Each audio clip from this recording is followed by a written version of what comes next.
नमस्कार, मी पूजा ऐपण आणि बाईपण भारी देवा या चॅनलवर तुमचे मनापासून स्वागत करते। आज आपण या व्हिडिओमध्ये प्रत्येक महिन्याला येणाऱ्या संकष्टी चतुर्थी आणि विनायक चतुर्थी त्याचबरोबर अंगारक योग याबद्दल माहिती पाहणार आहोत। संकष्ट अर्थात संकटांना दूर करणारी किंवा संकटांवर विजय मिळवून देणारी अशी ही एकादशी आहे असा याचा अर्थ होतो।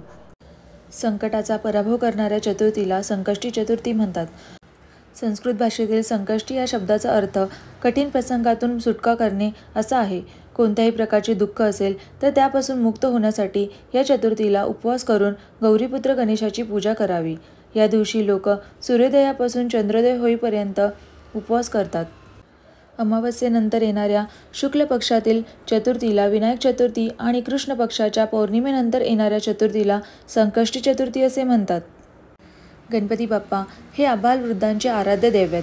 प्रत्येक मराठी महिन्यातील दोन्ही चतुर्थीला गणपती पूजन, उपासना, नामस्मरण करण्याची प्राचीन परंपरा आहे। मराठी महिन्याच्या शुद्ध पक्षातील चतुर्थी विनायक चतुर्थी म्हणून ओळखली जाते, तर वद्य पक्षातील चतुर्थी संकष्टी चतुर्थी म्हणून ओळखली जाते। गणेश व्रतांमध्ये या दोन्ही चतुर्थींना गणपती पूजन करणे शुभ फलदायी मानले गेले आहे। संकष्टी आणि विनायक चतुर्थीला सकाळी लवकर उठून स्नान करावे, दिवसभर उपवास करावा, गणपती बाप्पाची षोडशोपचार पूजा करावी, पंचामृत आणि शुद्ध पाण्याने गणपतीच्या मूर्तीचा अभिषेक करावा। अभिषेक करतेवेळी अथर्वशीर्ष पाठ असल्यास 21 वेळा आवर्तन करावे, अन्यथा ओम गण गणपतये नमः या मंत्राचा 108 वेळा जप करावा। यानंतर फुले अर्पण करावीत, धूप दीप नैवेद्य अर्पण करून गणेशाचे नामस्मरण करावे। गणपतीची आरती करून मनोभावे नमस्कार करावा। शक्य असेल तर आवर्जून गणपती मंदिरात जाऊन बाप्पाचे दर्शन घ्यावे। मंगळवारी चतुर्थी आली की अंगारक योग जुळून येतो। अंगारक म्हणजे मंगळ ग्रह, जो निखाऱ्यासारखा लालभडक दिसतो। या मंगळ ग्रहाने भारद्वाज ऋषीकडून गणेश मंत्र घेतला आणि गणरायाची उपासना केली।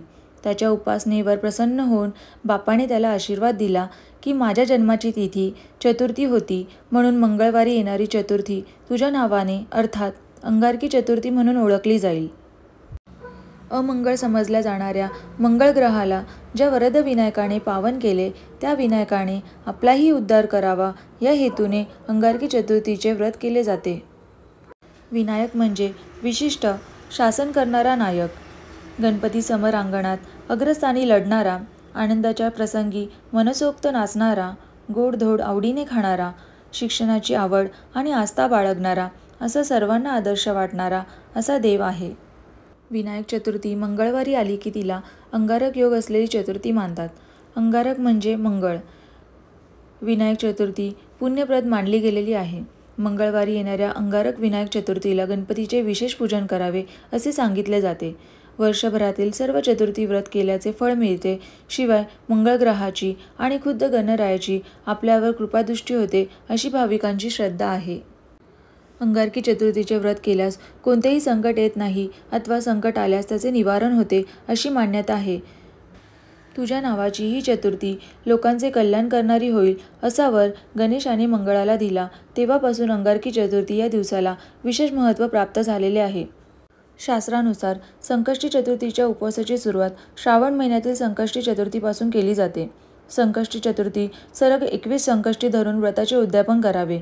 काही भक्त आपल्या मनातील इच्छा पूर्ण होईपर्यंत संकष्टी धरतात, तर बहुतेक जण आयुष्यभर देखील संकष्टी धरतात। चतुर्थीच्या दिवशी तुळशीचा वापर आणि सेवन करू नका। अशा प्रकारे तुम्हाला जर माझा हा व्हिडिओ आवडला असेल तर माझ्या व्हिडिओला लाईक, शेअर, सबस्क्राईब करा। थँक्यू।